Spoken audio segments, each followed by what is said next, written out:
Assalamualaikum warahmatullahi wabarakatuh. Perkenalkan, nama saya Fida Ramadhani dengan NIM 70121110. Pada hari ini saya akan mempresentasikan materi business plan, yaitu Telzen, dari mata kuliah komunikasi bisnis. Baik, kita langsung saja masuk ke materi. Materi yang pertama yaitu latar belakang, visi dan misi usaha, gambaran produk, tujuan usaha, permodalan awal, analisis SWOT, target usaha, pemasaran produk, dan bisnis model kanvas. Kita masuk ke latar belakang. Pertama, generasi Z dituntut untuk memiliki banyak ide dan kreativitas untuk membuat suatu inovasi yang berguna dan memiliki nilai jual lebih untuk diaplikasikan, dan juga untuk mengimplementasikan ilmu-ilmu yang telah kami peroleh dari program studi manajemen. Kami melihat peluang masa sekarang ini di mana para ibu rumah tangga tidak mempunyai cukup waktu untuk memasak makanan sendiri sebagai lauk pauk. Apabila bagi ibu-ibu muda yang biasanya cenderung tidak bisa memasak makanan yang terkesan ribet atau jarang diketahui oleh banyak orang. Selain itu, tempoyak merupakan makanan khas Jambi yang tidak semua orang mengetahuinya. Oleh karena itu, kami tertarik untuk berinovasi dalam membuat produk Telzen, tempoyak, lele frozen, yang siap masak agar bisa dikonsumsi oleh banyak orang. Di sini ada visi dan misi. Visi, menjadikan Telzen sebagai produk makanan siap masak yang sehat dan halal sekaligus memperkenalkan kuliner khas Jambi agar digemari seluruh kalangan Nusantara.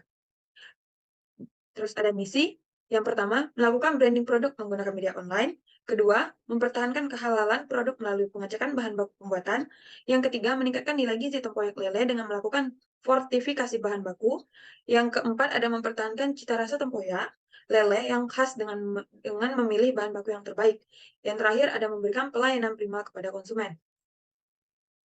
Tujuan usaha.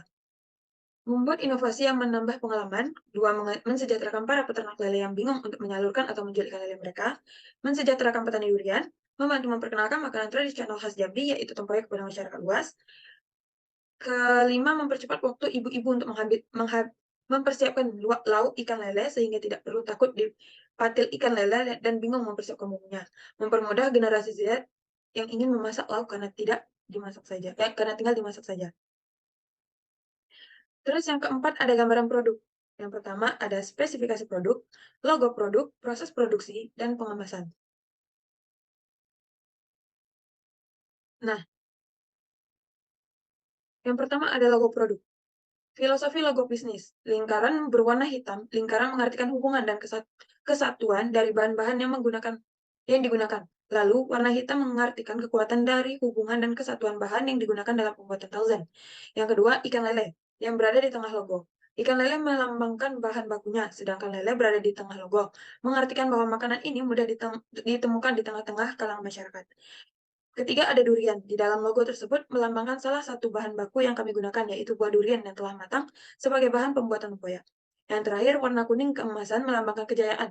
Diharapkan usaha ini juga dapat mengalami kejayaan bisnis naiknya warna tersebut. Selain itu, warna kuning keemasan juga melambangkan bahan baku tempoyak, yaitu durian yang telah matang, di mana durian yang telah matang sempurna dicirikan dengan warna kuning keemasan. Terus selanjutnya ada spesifikasi produk. Frozen food Telzen merupakan produk yang hadir di masyarakat sebagai salah satu varian baru olahan lele.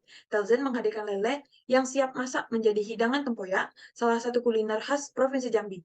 Produk ini tercipta dari kolaborasi antara potensi sumber daya di Provinsi Jambi dan kuliner khas yang berkembang di masyarakat. Harapannya, Telzen menjadi produk yang sesuai lidah masyarakat Jambi dan menjadi identitas produk unggulan di Provinsi Jambi. Telzen sebagai produk siap masak memfokuskan diri sebagai solusi untuk ibu-ibu wanita karir yang harus membagi waktunya untuk keluarga dan pekerjaan untuk bisa menghadirkan makanan bergizi dan sehat bagi anggota keluarga yang di rumah. Selanjutnya ada produksi.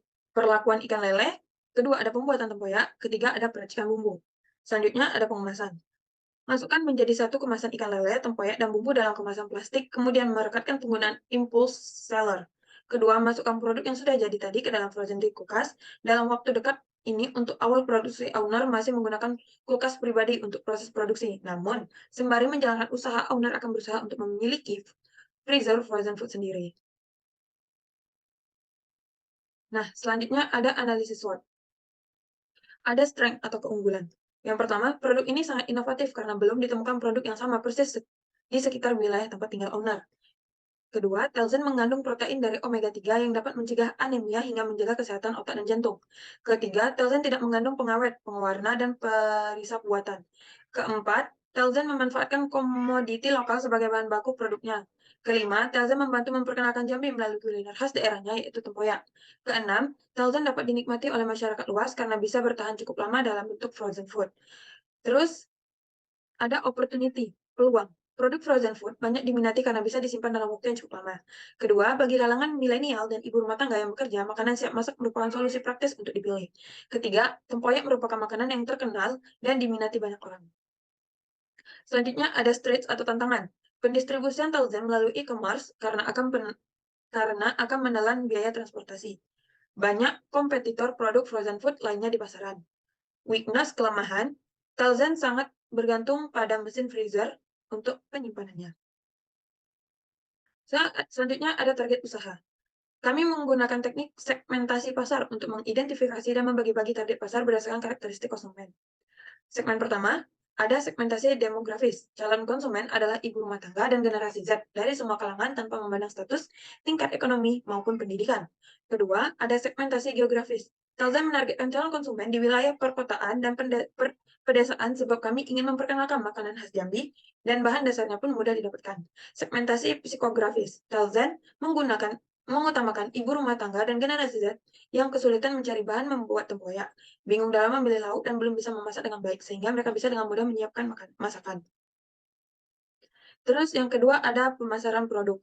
Produk atau produksi. Produk Telzen dibuat secara manual dengan bahan-bahan berkualitas dan terjamin halalnya. Bahan-bahan yang digunakan seperti tempoyak pada umumnya, namun bahan baku ikannya menggunakan ikan lele yang memiliki berbagai kandungan protein dan zat besi tinggi sehingga sangat bermanfaat bagi tubuh.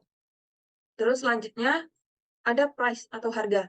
Menentukan harga jual dari produk Telzen dilakukan dengan cara membandingkan berbagai harga tempoyak ikan basah di pasaran. Kemudian dilakukan perhitungan BEP sehingga didapatkan harga minimal penjualan. Dan yang terakhir adalah menyesuaikan kualitas dan kuantitas dari produk Telzen dengan harga jual finalnya serta berapa laba yang diinginkan sehingga didapatkan harga jual dari produk Telzen. Les atau saluran distribusi. Pemasaran dilakukan dimulai dari lingkup terdekat seperti keluarga, sanak saudara, hingga teman-teman. Kemudian semakin meluas dengan bantuan media sosial, e-commerce, dan toko frozen food sehingga produk lebih dikenal dan semakin banyak peminatnya. Terus selanjutnya ada promotion atau promosi. Yang pertama, untuk memperkenalkan produk ini ke konsumen akan dilakukan promosi secara online dan offline. Secara online menggunakan media sosial seperti IG, FB, dan TikTok. Kedua, di era serba modern ini, membuat konten-konten yang menarik di media sosial sangat berpengaruh bagi promosi produk, baik menggunakan poster maupun video. Ketiga, sedangkan secara offline mempromosikan kepada keluarga, teman dekat, tetangga, dan membawa produk ke bazar. Selanjutnya ada modal awal. Pembuatan produk Telzen mendapatkan modal dari iuran yang dilakukan menggunakan uang pribadi yang kemudian dikumpulkan dan dibelanjakan untuk membeli bahan baku yang dibutuhkan. Untuk produksi per minggu dibutuhkan modal sebesar kurang lebih 922.000 untuk membuat produk sebanyak 50 pieces. Kemudian akan mengeluarkan uang pribadi dengan nominal 398.000. Uang yang dikumpulkan kemudian dibelanjakan dan sisa uang akan digunakan untuk membeli bahan baku tambahan jika dibutuhkan. Kemudian uang yang didapatkan dari hasil penjualan sehari akan dipisahkan antara modal dan keuntungan, lalu modal akan digunakan kembali untuk produksi sehingga selanjutnya dan produksi seminggu. Selanjutnya, keuntungan akan disimpan terlebih dahulu. Di sini ada bisnis model canvas atau BMC. Kayak partners, peternakan lele, penjual rempah-rempah, pemilik kebun durian, percetakan, supplier kemasan, toko frozen food, sama selebgram. Terus ada key activities, yaitu produksi, membersihkan lele, membuat tempoyak, meracikan bumbu, pengemasan. Ada pemasaran online dan offline, dan pembukuan. Value proportion, menghadirkan tempoyak lele khas Jambi yang praktis dan siap dimasak. Menyerap hasil budaya peternak lele, menyerap hasil pertanian buah durian. Research, peralatan dapur, kulkas, vacuum sealer, impulse sealer, vacuum nylon bag, tempat produksi, akun media sosial. Customer relationship, memberi diskon pada hari tertentu, gratis ongkir pada momen tertentu, memberi diskon dalam pembelian jumlah besar. Channels, online, IG, FB, WA, e-commerce, website, dan TikTok, sedangkan offline yaitu bazar. Customer segments, ibu rumah tangga, generasi Z, dan wanita karir. Terus selanjutnya ada cost struktur. Ada listrik, Ada fixed cost, listrik, variable cost, lele, bumbu durian, plastik kemasan, marketing cost, kuota dan biaya endorsement, revenue streams, penjualan tempoyak lele frozen. Nah, di sini ada kelayakan anggaran. Ada vacuum cleaner satu berjumlah satu, harga satuan 219.000, total 219.000, input seller satu, harga satuan 120.000, total 120.000. Pisau ada dua, yaitu 15.000, dikali 2 menjadi 30.000, talenan ada 3, satuannya 5.000, dikali 3 ada 15.000, blender 1, satuannya 250.000, totalnya 250.000, toples 10, satuannya 10.000 yaitu menjadi 100.000, baskom 5 buah, satuannya 10.000, total 50.000, mangkok 12 buah, satuan 5.000, total 60.000, sendok 12 buah, satuan 2.000, total 24.000. Total biaya peralatan 868.000. Selanjutnya di sini ada biaya bahan baku. Ikan lele 20 kg, durian masak, cabai merah, cabai rawit, garam, jeruk nipis, bawang merah, bawang putih, kunyit, serai, daun salam, gula pasir, vakum nilon bag besar, vakum nilon bag sedang, vakum nilon bag kecil, plastik kemasan, listrik, dan air. Total keseluruhan biaya bahan baku per bulan yaitu 3.688.000 dan total operasional 4.149.000. Analisis titik impas disebut juga dengan analisis BEP, break even point, yaitu analisis yang dilakukan untuk menentukan berapa harga minimal dari sebuah produk, sehingga usaha yang dilakukan tidak mengalami kerugian. Mencari biaya BEP yaitu dengan biaya tetap peralatan 868.000, biaya variabel dan biaya operasional per produk 18.940 perak, jumlah produk yang diproduksi per bulan yaitu 200 produk. Total biaya variabel sama dengan biaya variabel per unit dikali jumlah per unit yang diproduksi sama dengan 18.940 perak dikali 200 produk sama dengan 3.788.000. BEP per biaya, total biaya tetap ditambah total biaya variabel per total unit.